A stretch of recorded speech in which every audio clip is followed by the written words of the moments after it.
BNS, that is भारतीय न्याय संहिता, which was earlier IPC as we all know, वो हम पढ़ेंगे। और इसमें मैं आपके साथ वो टॉपिक्स डिस्कस करूंगी which are important for your mains examination. Plus मेरा जो फोकस मेनली होगा वो टॉपिक मतलब कॉन्सेप्ट में आपको समझाऊंगी, उसके साथ जितने भी इंटरलिंकेजेस हैं वो हम डिस्कस करेंगे कि बीएनएस में बीएनएसएस का क्या इंटरलिंकेज है, बीएसए का क्या इंटरलिंकेज है, वो सब इंटरलिंकेजेस हम साथ में लेके चलेंगे। तो जो हमारा सबसे पहला टॉपिक है for the BNS segment, that is the application of BNS. हम अपने सबसे पहले टॉपिक से स्टार्ट कर रहे हैं, सबसे बेसिक टॉपिक से स्टार्ट कर रहे हैं, बट इंपॉर्टेंट टॉपिक से स्टार्ट कर रहे हैं, क्योंकि मेंस में अगर आप देखेंगे तो मेंस एग्जामिनेशन में आपके पास कई बार एप्लीकेशन ऑफ बीएनएस का क्वेश्चन आता है। that what is the territorial application of BNS, what is the subject matter application of BNS। तो अगर हम BNS के एप्लीकेशन की बात करें, BNS के स्कोप की बात करें कि BNS किस किस पे अप्लाई होगा और किस किस पे अप्लाई नहीं होगा, सो फॉर दैट पर्पस हम BNS के एप्लीकेशन को दो पार्ट्स में करके पढ़ेंगे। Firstly we will read about the territorial application of BNS। BNS के पहले तो हम बात करेंगे टेरिटोरियल एप्लीकेशन पे कि बीएनएस कौन सी टेरिटरीज पे अप्लाई होगा ज्योग्राफिकली एंड कौन सी टेरिटरीज पे नहीं अप्लाई होगा। तो सबसे पहले तो हम बात करेंगे बीएनएस के टेरिटोरियल एप्लीकेशन की। टेरिटोरियल एप्लीकेशन के बाद बीएनएस का एक और एप्लीकेशन होता है जिसको बोला जाता है the subject matter application of BNS. BNS के टेरिटोरियल एप्लीकेशन के बाद हम बात करेंगे बीएनएस के सब्जेक्ट मैटर एप्लीकेशन की कि किस सब्जेक्ट मैटर पे बीएनएस अप्लाई होगा और किस सब्जेक्ट मैटर पे बीएनएस अप्लाई नहीं होगा। जब हम टेरिटोरियल एप्लीकेशन पढ़ेंगे तो मैं आपको दोनों चीजें बताऊंगी, that is what is the intra territorial application of BNS and what is the extra territorial application of BNS. देन जब हम सब्जेक्ट मैटर एप्लीकेशन की बात करेंगे उसमें हम डिस्कस करेंगे what is actus reus and what is mens rea. और जब हम मेंस रिया डिस्कस करेंगे तो मेंस रिया के साथ साथ we will also discuss the strict liability, the rule of strict liability as to what is strict liability and how the mens rea or the offense of strict liability is decided।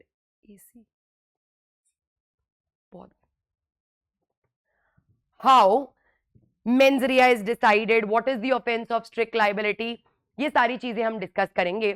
तो सबसे पहले बात करेंगे the first application of BNS, that is territorial application.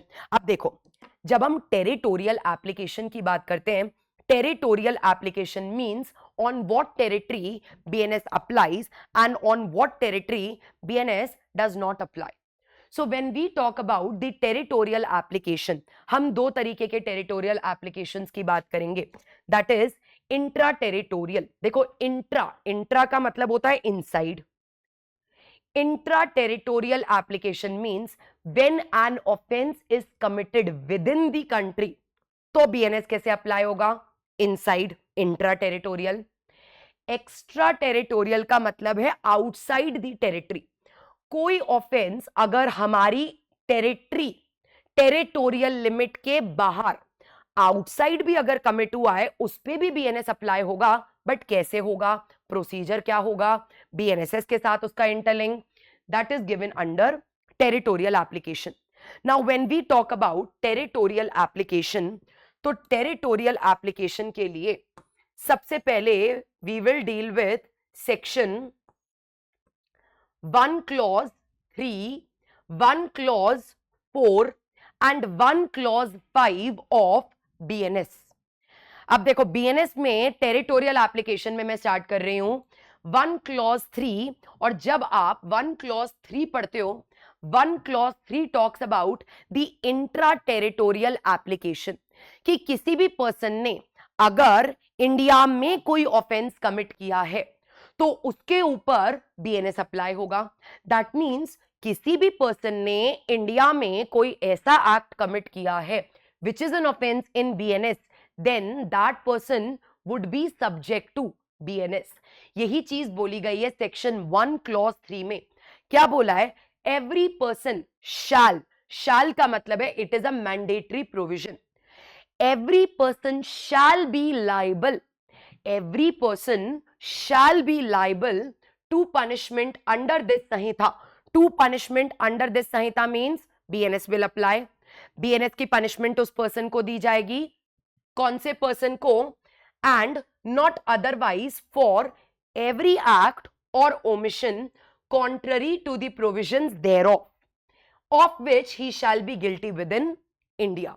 कोई भी person जिसने India में अगर कोई भी ऑफेंस कमिट किया है, कोई भी ऑफेंस मींस उसने बीएनएस के प्रोविजंस को कॉन्ट्राडिक्ट, मतलब बीएनएस के ऑफेंसेस में से कोई एक ऑफेंस कमिट किया है, then that person shall be punished under this Samhita.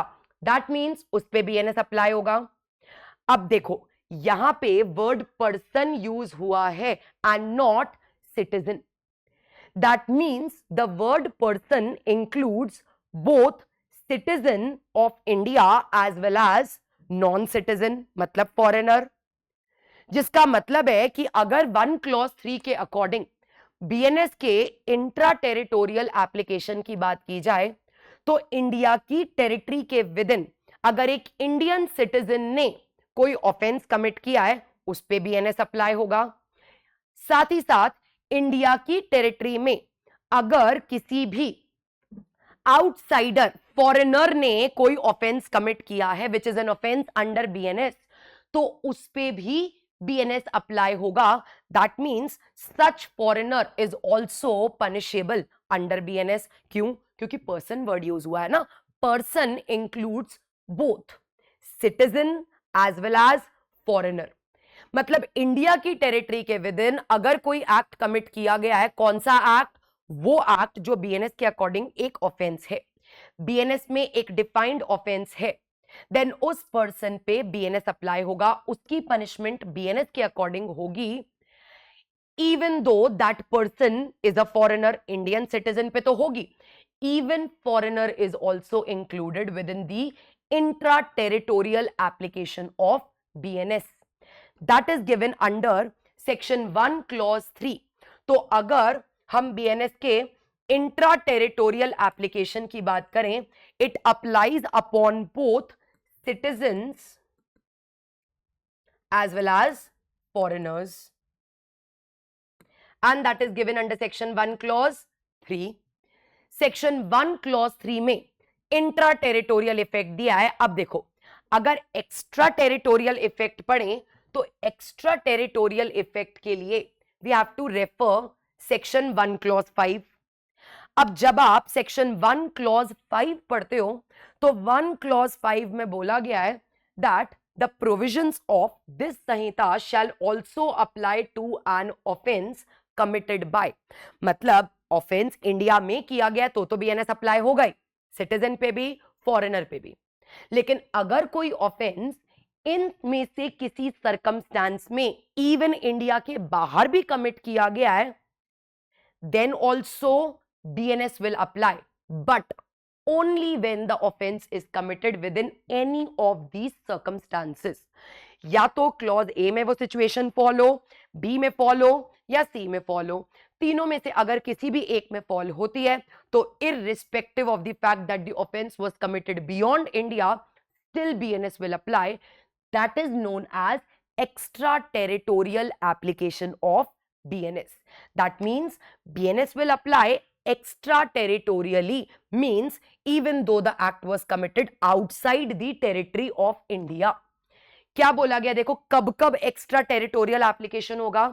First, any citizen of India, मतलब अगर किसी इंडियन सिटीजन ने in any place without and beyond India, अगर किसी भी इंडियन सिटीजन ने इंडिया के beyond, without and beyond India मतलब आउटसाइड इंडिया की बात की जा रही है, किसी भी पर्सन ने आउटसाइड इंडिया कोई ऑफेंस कमिट किया है लेकिन वो पर्सन कौन है? वो पर्सन इंडियन सिटीजन है। देन इवन दो उसने इंडिया के बाहर ऑफेंस कमिट किया है, बट स्टिल उसके ऊपर बीएनएस विल अप्लाई, उसके ऊपर BNS will apply. So BNS will apply upon a person who is an Indian citizen, but he has committed an offense without and beyond India. अब देखो, without and beyond, beyond तो हम समझ गए, beyond का मतलब होता है beyond the territorial limits of India. Beyond का मतलब होता है beyond, outside the territorial limit. India की टेरिटोरियल लिमिट अगर ये है, इसके बाहर, इसके बियॉन्ड अगर किसी फॉरेन कंट्री में कोई ऑफेंस एक इंडियन सिटीजन ने किया है, उस पे बीएनएस अप्लाई होगा. कंडीशन इज बीएनएस में वो एक्ट एक ऑफेंस होना चाहिए. लेकिन ये जो वर्ड विदाउट यूज हुआ है, विदाउट का मतलब है हम यहां पे सिर्फ और सिर्फ टेरिटोरियल लिमिट की बात नहीं कर रहे हैं, हम एडमिनिस्ट्रेटिव लिमिट की भी बात कर रहे हैं. विदाउट एंड बियॉन्ड, बियॉन्ड का मतलब है ज्योग्राफिकल लिमिट, लेकिन विदाउट का मतलब है एडमिनिस्ट्रेटिव लिमिट. कई सारी टेरिटरीज ऐसी होती हैं, कई सारे एरियाज ऐसे होते हैं जो इवन दो इंडिया की ज्योग्राफिकल लिमिट के तो बाहर है, but still it is with in the control, administrative control of the Indian government. For example the Indian embassies in various countries. अगर वेरियस कंट्रीज में जो एम्बेसीज होती हैं उनकी बात की जाए, वो दूसरी कंट्री में है, मतलब इंडिया से तो बियॉन्ड है, बट स्टिल वो इंडिया के कंट्रोल के विद इन होता है. तो अगर ऐसी किसी जगह पे ऑफेंस किया है, वो बियॉन्ड इंडिया नहीं होगा, वो तो इंट्रा टेरिटोरियल है. क्यों? क्योंकि वो चीज भले ही हमारी ज्योग्राफिकल लिमिट के बाहर है, बट एडमिनिस्ट्रेटिव कंट्रोल तो है ना, गवर्नमेंट का कंट्रोल तो है उस पर. हम यहां पे एक्स्ट्रा टेरिटोरियल की बात कर रहे हैं, मतलब एक इंडियन सिटीजन ने एक ऑफेंस कमिट किया और एक ऐसी जगह पे ऑफेंस कमिट किया जो इंडिया के एडमिनिस्ट्रेटिव कंट्रोल के भी बियॉन्ड है और ज्योग्राफिकल कंट्रोल के भी बियॉन्ड है. ऐसे एक्स्ट्रा टेरिटोरियल जगह पे अगर एक इंडियन सिटीजन ने कोई ऑफेंस कमिट किया है, still BNS will apply. That is an extra territorial impact of BNS. Second, देखो बीएनएस और कब अप्लाई होगा? एनी पर्सन, अब किसी भी पर्सन ने, सिटीजन नॉन सिटीजन, किसी भी पर्सन ने कोई ऑफेंस किया है, कहां किया है? एक शिप या एक एयरक्राफ्ट पे किया है, और वो शिप और एयरक्राफ्ट पे उसने ऑफेंस किया है जो इंडियन शिप या इंडियन एयरक्राफ्ट था. That means it was registered in India. अब भले ही वो एयरक्राफ्ट इंडिया की ज्योग्राफिकल लिमिट्स के बाहर था, एक्स्ट्रा टेरिटोरियल, भले ही वो शिप हाई सी में था, मतलब इंडिया की लिमिट के बाहर, एक्स्ट्रा टेरिटोरियल, बट स्टिल क्योंकि उस पर्सन ने एक इंडियन शिप पे ऑफेंस किया है या एक इंडियन एयरक्राफ्ट पे ऑफेंस किया है, still BNS would apply. That is also extra territorial application of BNS. इसको भी बोला जाता है extra territorial application of BNS. Last देखेंगे, देखो क्लॉज सी में बोला गया है और कौन सा एक्स्ट्रा टेरिटोरियल एप्लीकेशन हो सकता है? Any person in any place without and beyond India committing an offense targeting a computer resource located in India. किसी भी पर्सन ने कहीं से भी बैठ के ऑफेंस किया हो, बट उस ऑफेंस में उसने एक ऐसे कंप्यूटर को टारगेट किया है, वो कंप्यूटर जो इंडिया में लोकेटेड है, देन ऑल्सो ऑफेंस भले ही बाहर हुआ है, बट क्योंकि इंडियन कंप्यूटर को टारगेट किया है, बीएनएस वुड अप्लाई. इन तीन केसेस में हम मान लेते हैं कि even though the offense was not physically committed within India, it was committed beyond India, but still उस पे भी BNS अप्लाई होगा. That is known as extra territorial application of BNS. इसको बोला जाता है extra territorial application of BNS. कि कब कब बीएनएस अप्लाई होगा, even though the offence is extraterritorially committed, बाहर कमिट हुआ है. कब कब होगा? क्या पढ़ा हमने? फर्स्ट, कहीं भी कमिट किया हो बट इंडियन सिटीजन ने कमिट किया है, बीएनएस अप्लाई होगा. सेकंड, कहीं भी कमिट किया हो बट इंडियन शिप या इंडियन एयरक्राफ्ट पे कमिट किया है, still BNS will apply. Third, कहीं भी कमिट किया हो लेकिन एक कंप्यूटर रिसोर्स को टारगेट किया है, वो कंप्यूटर जो इंडिया में लोकेटेड है, then that is also extra territorial application of BNS. तो हमने क्या देखा, हमने पहले तो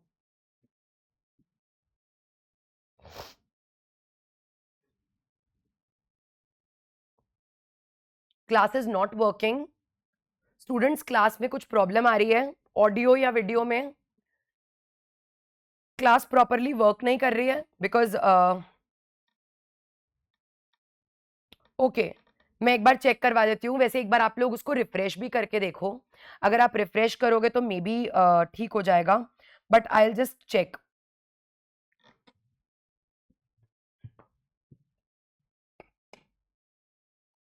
आई विल जस्ट चेक, क्या सबके लिए it's not working? Could you please answer? बाकी लोग भी अगर आंसर कर देंगे तो मुझे समझ आ जाएगा।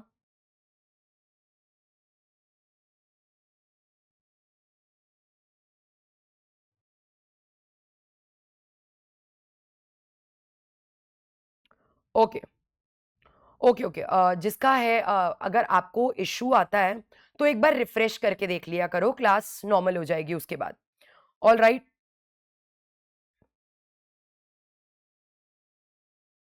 ओके ठीक है। सो intra territorial application of BNS and extra territorial application of BNS हमने डिस्कस किया। 1 क्लॉज 3 में बोला है जनरल रूल इज जो इंडिया में ऑफेंस कमिट कर रहा है, फिर चाहे वो कोई भी हो, सिटीजन फॉरेनर, उस पे बीएनएस अप्लाई होगा। लेकिन 1 क्लॉज 5 में बोला है कई सिचुएशंस, 3 सिचुएशंस ऐसी है जहां पे ऑफेंस बाहर कमिट हुआ है but still BNS would apply. That is committed by Indian citizen, committed on Indian ship or aircraft, targeting Indian computer. That is a computer located within India. ऐसे cases में it is known as extra territorial application of BNS. देखो इसी का explanation पढ़ते हैं। In this section, the word offense includes every act committed outside India, which, if committed in India, would be punishable under this Samhita. That means हमने जो अभी section, okay thank you students for replying, हमने जो अभी section 1 clause 5 में offence word देखा कि Indian citizen ने बाहर ऑफेंस किया, इंडियन एयरक्राफ्ट पे ऑफेंस किया, the word offence means the offence according to BNS. Offence का मतलब है हम उस ऑफेंस की बात कर रहे हैं जो बीएनएस में ऑफेंस होना चाहिए। किया भले ही आपने ऑफेंस सपोज किसी दूसरी कंट्री में, तो वो वहां ऑफेंस है या नहीं, that is not the deciding criteria that whether BNS will apply और नॉट। एक्स्ट्रा टेरिटोरियली बीएनएस तभी अप्लाई होगा जब भले ही वो ऑफेंस आपने कहीं भी किया हो, बट वो जो किया है वो बीएनएस के अकॉर्डिंग ऑफेंस होना चाहिए। अब वो फॉरेन लॉ में ऑफेंस है या नहीं डज नॉट मैटर, वो एक्ट और ओमिशन बीएनएस में ऑफेंस होना चाहिए और इन 3 में से किसी एक सिचुएशन में कमिट किया होना चाहिए। अगर ये कंडीशंस फुलफिल होती हैं then the extra territorial application of BNS would be there. अब देखो हमने सेक्शन 1 क्लॉज 3 पढ़ा इंट्रा टेरिटोरियल, हमने सेक्शन 1 क्लॉज 5 पढ़ा एक्स्ट्रा टेरिटोरियल। अब अगर मैं इंट्रा टेरिटोरियल और एक्स्ट्रा टेरिटोरियल की बात करूं तो हमने ये तो डिस्कस कर लिया कि किस पे बीएनएस अप्लाई होगा, कब इंट्रा टेरिटोरियली बीएनएस अप्लाई होगा, कब बाहर किया तो भी बीएनएस अप्लाई होगा। But do you think only applying BNS would serve the purpose? Of course not, because BNS is only the substantive law. अगर हम किसी ऐसे एक्ट पे बीएनएस अप्लाई कर रहे हैं जो ऑफेंस इंडिया में नहीं किया गया है, बाहर किया है, भले ही इंडियन सिटीजन ने किया है, हमने तो भाई ये बोल दिया 1 क्लॉज 5 में कि उस पे बीएनएस अप्लाई होगा, बट कैसे अप्लाई होगा? क्योंकि हम जब बीएनएसएस पढ़ते हैं, जब आप बीएनएसएस में जूरिसडिक्शन के रूल्स पढ़ते हो, when you read जूरिसडिक्शन in BNSS, that is chapter 14 of BNSS जो पहले सीआरपीसी था, तो अगर प्रोसीजर की बात करें, जनरल रूल इज किस कोर्ट का जूरिसडिक्शन होता है, उस मैजिस्ट्रेट का इंक्वायरी और ट्रायल का जूरिसडिक्शन होगा where the offence is committed. जहां ऑफेंस कमिट होता है वहां के मैजिस्ट्रेट का जूरिसडिक्शन होता है, that is the general rule of BNSS, that is according to section 197 of BNSS. जब आप बीएनएसएस पढ़ते हो तो सेक्शन 197 ऑफ बीएनएसएस ने क्या बोला है कि वहां के मैजिस्ट्रेट का ज्यूरिसडिक्शन होगा जहां पे द ऑफेंस इज कमिटेड। ये जनरल रूल है और ये हर उस ऑफेंस पे अप्लाई होगा जो बीएनएस के अकॉर्डिंग एक ऑफेंस है। अब बीएनएस के लिए तो हमने बोल दिया ऑफेंस इंडिया में कमिट हुआ है उस पे बीएनएस अप्लाई होगा, और अगर कोई ऑफेंस इंडिया में कमिट हुआ है तो फिर उस पे सेक्शन 197 ऑफ बीएनएसएस भी तो अप्लाई होगा, because BNS is a मियर substantive law. Procedure कहां दिया है?